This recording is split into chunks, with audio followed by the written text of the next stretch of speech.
Howdy everyone and welcome back to the Esports Channel. I'm Dom and today we're looking at the big Nintendo holding their annual Nintendo Direct off-site from E3 this year, as has been their strategy for the past several years. Instead of focusing their efforts on-site to providing demos to the show floor, but that doesn't mean that they haven't had any less things to show off, as this year's Direct was slammed with surprise announcements, updates on in-development titles, and more. Here's everything you need to know from Nintendo's 2019 E3 conference.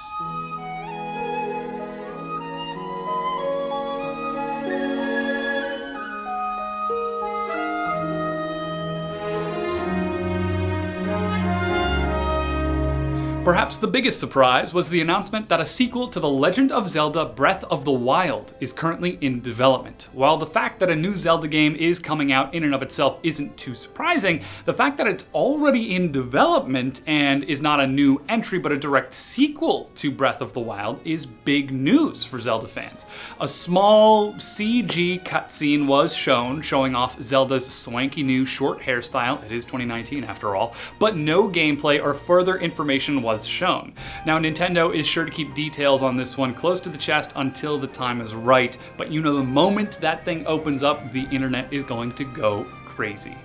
Meanwhile, in Super Smash Bros. News, as most people anticipated based on the leaks leading up to the show, the main character of the Dragon Quest series, simply called The Hero, is coming to Smash. He finally got his invitation.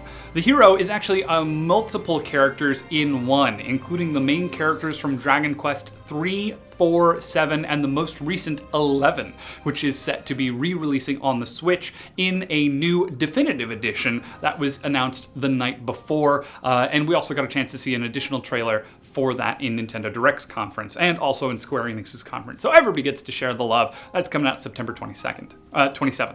While it is unclear how the hero will play so far, we can see that he's got a menu of skills and attacks to choose from, just like in the Dragon Quest games, and will most likely be handled just like how Bowser Jr. is with the various Koopa Kids. The hero is set to release sometime this summer. However, not to be outdone, Smash one-upped itself, as it both opened and closed the Direct, opening with the hero reveal and closing with what we finally saw as a Microsoft representative assuming, but we got to see instead the bear and the bird themselves. Banjo-Kazooie is coming to Smash, ladies and gentlemen. Even less is known about Banjo at this time, outside of the fact that he will release sometime in the fall of this year from the gameplay trailer that we saw at the end of the Nintendo Direct.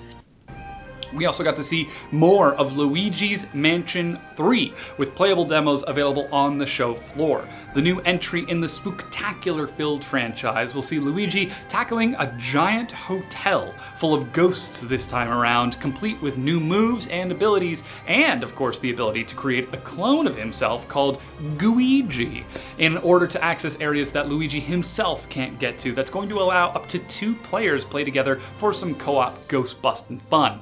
Another new mode is announced called Scare Scraper, which I believe was the voice the announcer used as well, which has 4 Luigis working together, moving floor to floor, clearing the area of specters and saving a bunch of toads within a certain amount of time. While we didn't get a concrete release date for Luigi's Mansion 3, we do know that the game is set to release exclusively on the Nintendo Switch sometime later this year. In some truly surprising news, we got the reveal of the Trials of Mana, which is actually an HD remake of Seiken Densetsu 3, an infamously unlocalized RPG in the Mana series. Most people didn't expect to ever see the title to come westward, let alone get a full HD remake treatment. Now, Trials of Mana will release in early 2020, though we don't have any news as to whether or not it is going to be a Switch exclusive or spread to different consoles. The adorable remake of Link's Awakening has got a release date of September 20th, and we also got a sneak peek at a new dungeon creator mode that will let players travel through dungeons of their own making to get new items and loot. So if you ever wondered where the Legend of Zelda franchise began and you just can't bring yourself to play that old NES version, well, now you'll get the full 3D remake coming sometime either this year or next year. Resident Evil 5 and 6 are also making their way to the Switch this fall, leaving only 7, the most recently remade 2, and 3 to be the only mainline titles not on Nintendo's handheld console. It's going to be a fun way to play co-op on 5 again on the Switch, and we'll continue to look forwards towards 6 and see that maybe we'll see if the Switch version continues to have that wild and outrageous style that they seem to have embraced. Now moving on, afterwards, Suda51 teased his followers on Twitter to keep an eye out during the Nintendo Direct. We got to see why, as the long-awaited No More Heroes 3 is coming to the Nintendo Switch as an exclusive after being heavily teased in the top-down spin-off Travis Strikes Again. No release window for the game was given just yet, outside of sometime in 2020. In other news, Daemon X Machina got a new trailer along with a release date of September 13th and a trailer for a brand new HD remake of the Sega Saturn classic Panzer Dragoon revealed as well, with a release window for sometime this winter. The Nintendo Switch is just stocking up on all of the games, everybody. We are getting so much new content in 2018 and 2019.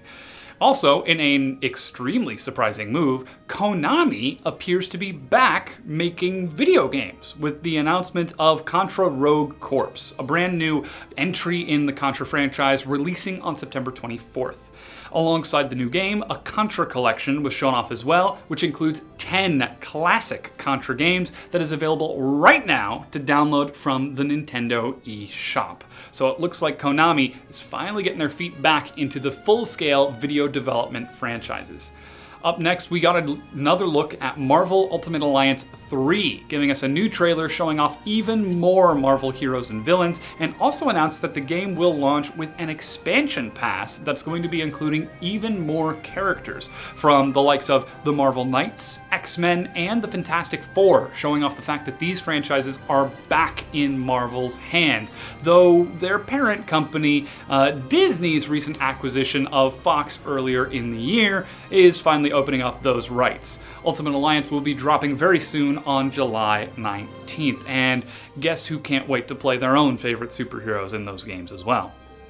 We also got some very rapid-fire announcements with Spyro, the reignited trilogy previously of the PS4, coming to the Nintendo Switch on September 3rd, Cadence of Hyrule, alongside The Witcher 3 Complete Edition, coming to the Switch sometime this year, a new trailer for Platinum's new action game, Astral Chain, releasing on August 30th, and, of course, the new rhythm game from the makers of Crypt of the Necrodancer, out now and available for download from the Nintendo eShop. And the way that Nintendo did this was they didn't even separate these into different trailers. They just kept on blasting them back to back to back. So if you want to see that, check out the link in the description for the link to the full Nintendo Direct. Of course, fans of the Animal Crossing series finally got their own news that they were looking for with the reveal and name of the next entry in the franchise, Animal Crossing New Horizons, but with the caveat of a delayed release date, being pushed back to March 20th, 2020, a move which Nintendo claims is for the betterment of their own dev team to avoid crunch and overextension.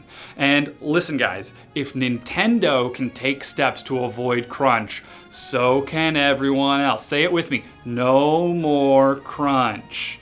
Now, last but not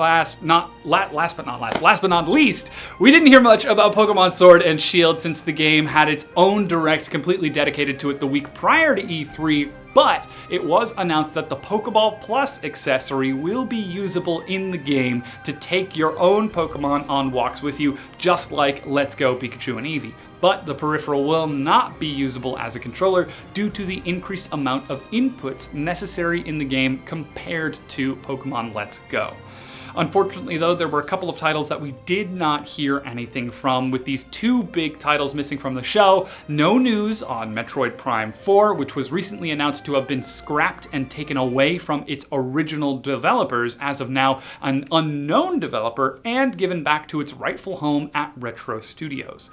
Also missing from the show was news about Bayonetta 3. Despite being announced over 2 years ago at the Game Awards in 2017, we have seen neither hide nor witch hair of the game ever since. Despite all this though, Platinum Studios head Atsushi Inaba said in an interview at E3 to Video Game Chronicles that development is quote-unquote going well, and that the team at Platinum is putting all their effort into the game. Hopefully though, we'll get a chance to see something sooner rather than later, but hey, if Animal Crossing is being delayed to avoid crunch Platinum Games, you guys take your time, just let us know that the game is still in existence. But hey, that's it for the Nintendo side of the E3 conferences. Make sure to keep it here on the Esports channel for all of your latest news and announcements coming out of Los Angeles and E3. But in the meanwhile, I'm Dom, this is the Esports channel. Thanks for watching, have a good day, and GG.